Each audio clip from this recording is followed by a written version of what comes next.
جس کو سن کر سمجھ کر جس سے عقل دنگ رہ جائے، عقل کے اندر آنے والی وہ چیز نہ ہو، اسے معجزہ کہتے ہیں۔ یوں تو میرے مصطفیٰ کریم صلی اللہ علیہ وآلہ وسلم کے ہاتھ مبارک بھی معجزہ، کان مبارک بھی معجزہ، آنکھیں مبارک بھی معجزہ، لبہائے مبارک بھی معجزہ، دندان مبارک بھی معجزہ، رسول اللہ صلی اللہ علیہ وسلم کا چلنا بھی معجزہ، بیٹھنا بھی معجزہ، پسینہ مبارک بھی معجزہ، زلف مبارک بھی معجزہ، داڑھی مبارک بھی معجزہ۔ جس پہلو پر نظر کی جائے، جس پہلو کو دیکھا جائے، میرے مصطفیٰ کریم صلی اللہ علیہ وسلم اگر ہنس رہے ہیں، تبسم فرما رہے ہیں، اللہ کے نبی کا وہ بھی معجزہ۔ اللہ کے نبی اگر کلام فرما رہے ہیں، ان کا کلام فرمانا بھی معجزہ۔ اللہ کے نبی اگر کھڑے ہو کر رات کو قیام کر کے اللہ کو راضی کر رہے ہیں، ان کے لیے وہ بھی معجزہ۔ اللہ کے نبی نے اگر اپنے اوپر چادر اوڑھ لی، خالق کائنات نے فرمایا میرے مصطفیٰ کا وہ بھی معجزہ۔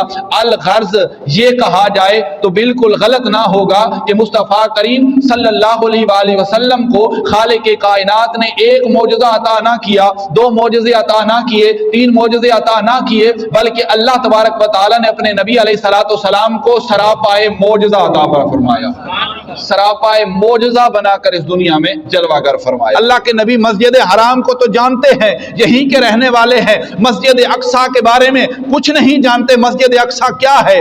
مسجد اقصیٰ کے بارے میں کفار جانتے تھے، مشرکین جانتے تھے، یہود و نصارہ جانتے تھے، منکرین جانتے تھے۔ پھر فرمایا کہ جب وہ میرے مصطفیٰ سے سوال کریں گے، تمہیں اگر اللہ نے سیر کرائی ہے مسجد حرام سے مسجد اقصیٰ تک، تم بتاؤ، اس کی نشانیاں بتاؤ۔ اللہ تعالیٰ نے فرمایا کہ اے محبوب مصطفیٰ صلی اللہ علیہ وسلم، تم تشریف لے کر جا رہے ہو، لیکن میں تجھے آگاہ کرنا چاہتا ہوں، یہ مسجد اقصیٰ وہ مسجد اقصیٰ ہے کہ جس کے ارد گرد بار رکھنا میں نے برکتیں رکھ دی ہیں، حولہ اس کے ارد گرد ایک مسجد حرام ہے جس کے اندر برکت ہے، ایک مسجد نبوی ہے جس کے اندر برکت ہے، ایک مسجد 6 چکی ہے جس کے اندر برکت ہے، ایک مسجد شہر کی ہے جس کے اندر برکت ہے۔ روئے زمین کے چپے چپے کی مسجدوں کو ہم دیکھ کر نظر دوڑائیں، ان کے اندر برکت ہے، لیکن اللہ تعالیٰ نے مسجد اقصیٰ کو وہ کمال عطا فرمایا، وہ عزتیں اور شرافتیں عطا فرمائی۔ اللہ تعالیٰ نے فرمایا اس کے اندر تو برکت ہے ہی ہے، لیکن میں نے اس کے ارد گرد بھی برکتیں رکھ دی ہیں۔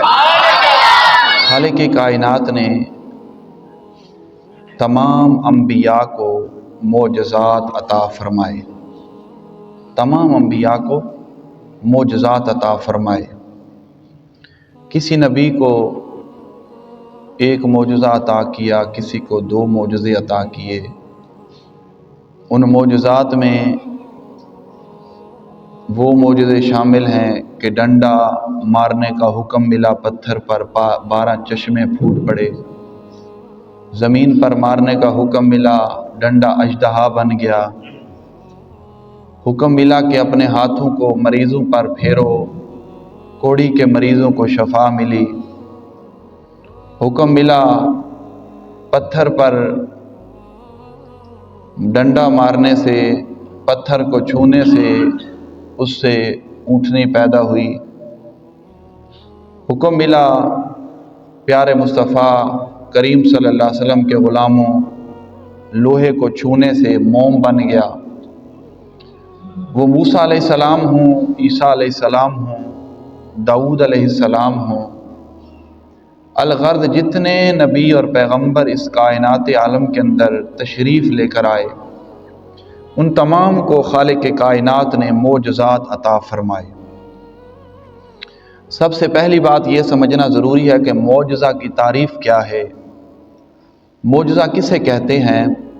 معجزہ اس اعجاز سے مشتق ہے، اس کا معنی ہوتا ہے کہ جو انسان کو عاجز کر دینے والی چیز ہو، اور انبیاء سے اس کا صدور ممکن ہو، اور ان کا صدور ایسے ہو کہ جس سے جو خلاف عادت جو ہے وہ صادر ہونے والا ہو، خلاف عادت، اسے معجزہ کہتے ہیں۔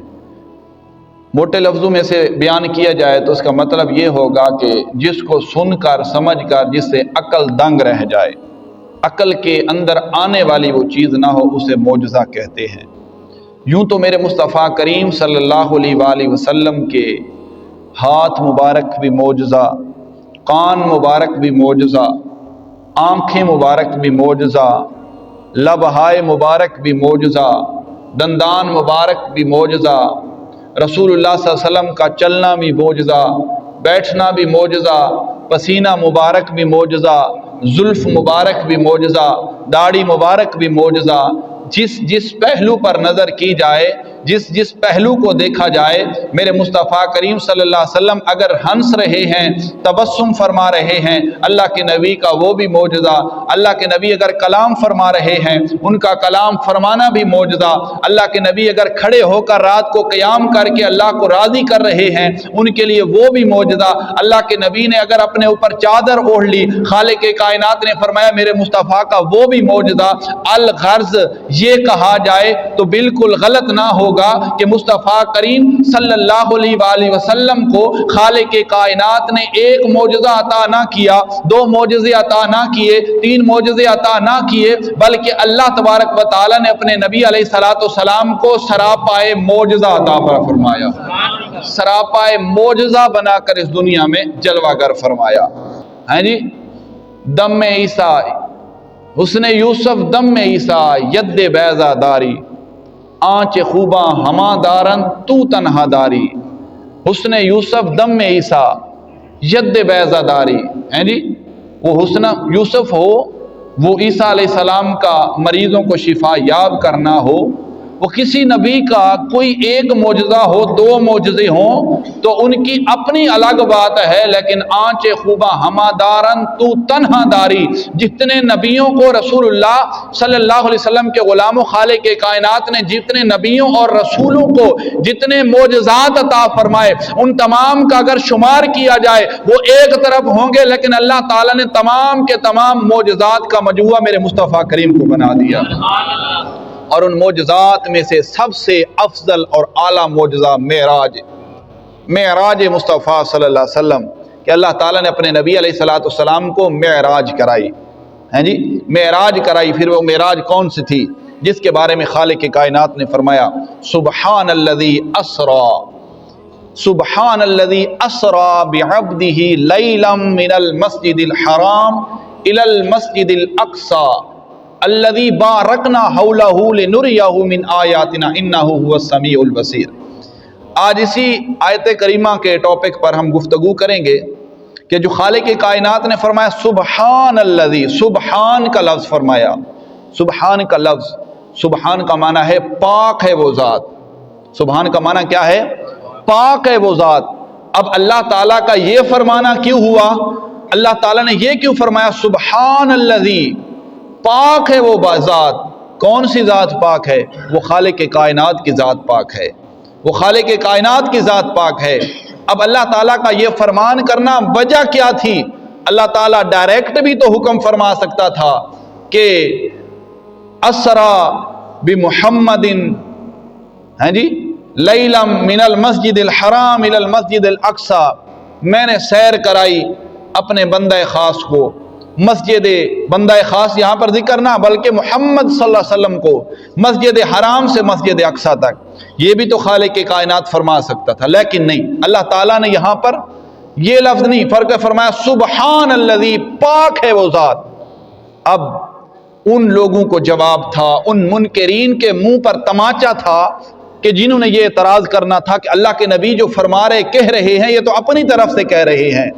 اللہ تعالیٰ نے فرمایا نہیں، کبھی بھی اس ابہام کے اندر نہ آنا، کبھی بھی اس تردد کے اندر نہ پڑنا کہ میرے بندہ خاص نے خود اپنی طرف سے کہا کہ میں نے سیر کی، بلکہ وہ خالق کائنات خود فرما رہا ہے پاک ہے وہ ذات، ہر ایک عیب سے مبرہ ہے، ہر ایک عیب سے منزہ ہے، اس ذات کے ساتھ کسی ذات کا ٹھہراؤ نہیں ہے۔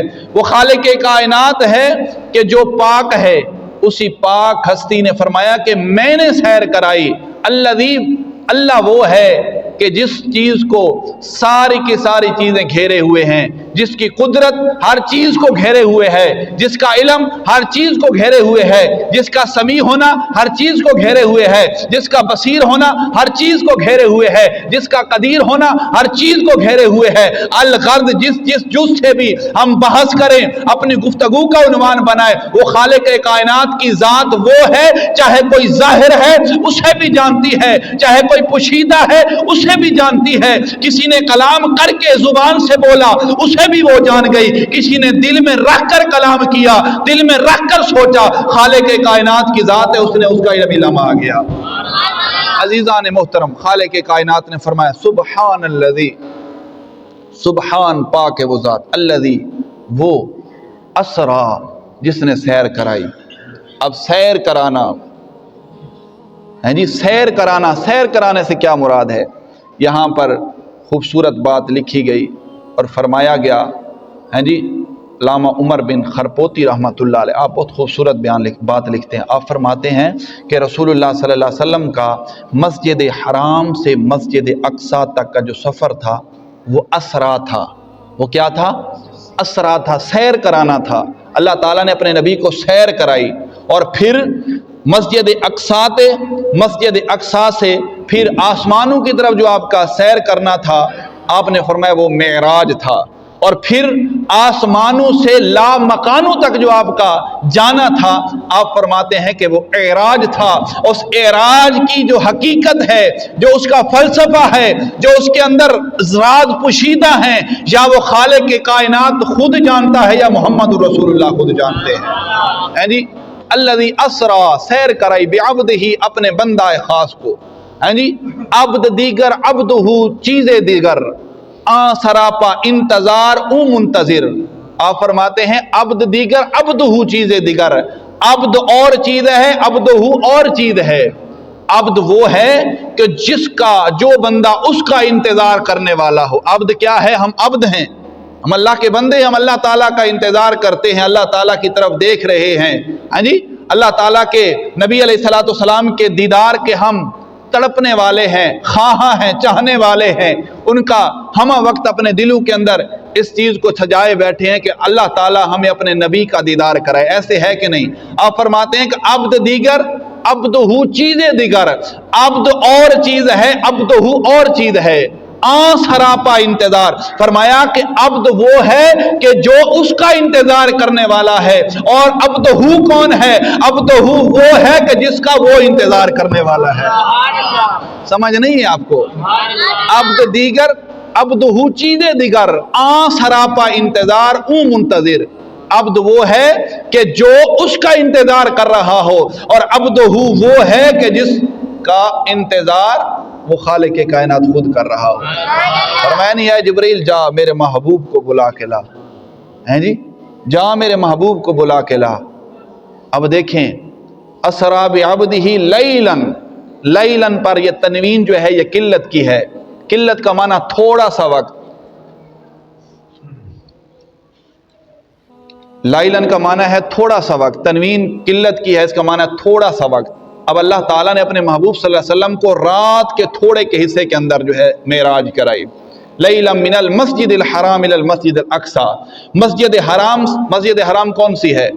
جو کعبۃ اللہ کے عین اندر واقع ہے، کعبۃ اللہ اس کے درمیان میں ہے، وہ مسجد حرام ہے، جس کے بارے میں میرے مصطفیٰ کریم صلی اللہ علیہ وسلم نے ارشاد فرمایا کہ جو مسجد حرام کے اندر ایک نماز ادا کرے گا، اللہ تعالیٰ اسے 1,00,000 نمازوں کا ثواب عطا فرمائے گا۔ جو ایک روزہ جو مسجد حرام میں رکھے گا، اللہ تعالیٰ اسے 1,00,000 روزوں کا ثواب عطا فرمائے گا۔ وہ مسجد ہے، اس مسجد سے مسجد اقصیٰ تک۔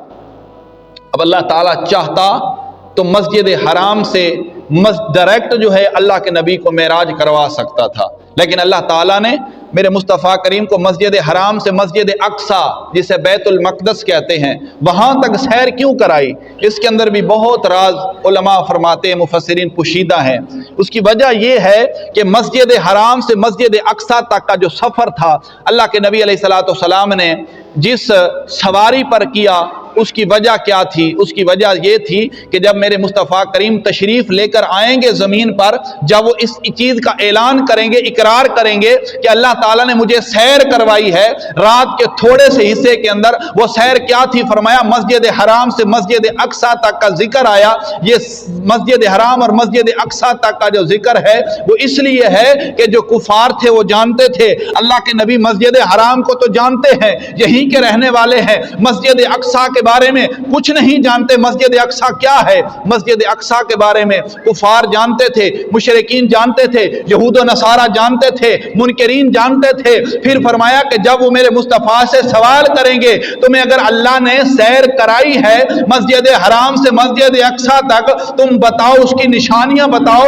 اللہ تعالیٰ نے فرمایا کہ اے محبوب مصطفیٰ صلی اللہ علیہ وسلم تم تشریف لے کر جا رہے ہو، لیکن میں تجھے آگاہ کرنا چاہتا ہوں یہ مسجد اقصیٰ وہ مسجد اقصیٰ ہے کہ جس کے ارد گرد بار رکھنا میں نے برکتیں رکھ دی ہیں، حولہ اس کے ارد گرد ایک مسجد مسجد حرام ہے جس کے اندر برکت ہے، ایک مسجد مسجد نبوی ہے جس کے اندر برکت ہے، ایک مسجد 6 چکی ہے جس کے اندر برکت ہے، ایک مسجد شہر کی ہے جس کے اندر برکت ہے۔ روئے زمین کے چپے چپے کی مسجدوں کو ہم دیکھ کر نظر دوڑائیں، ان کے اندر برکت ہے، لیکن اللہ تعالیٰ نے مسجد اقصیٰ کو وہ کمال عطا فرمایا، وہ عزتیں اور شرافتیں عطا فرمائی۔ اللہ تعالیٰ نے فرمایا اس کے اندر تو برکت ہے ہی ہے، لیکن میں نے اس کے ارد گرد بھی برکتیں رکھ دی ہیں۔ اور وہ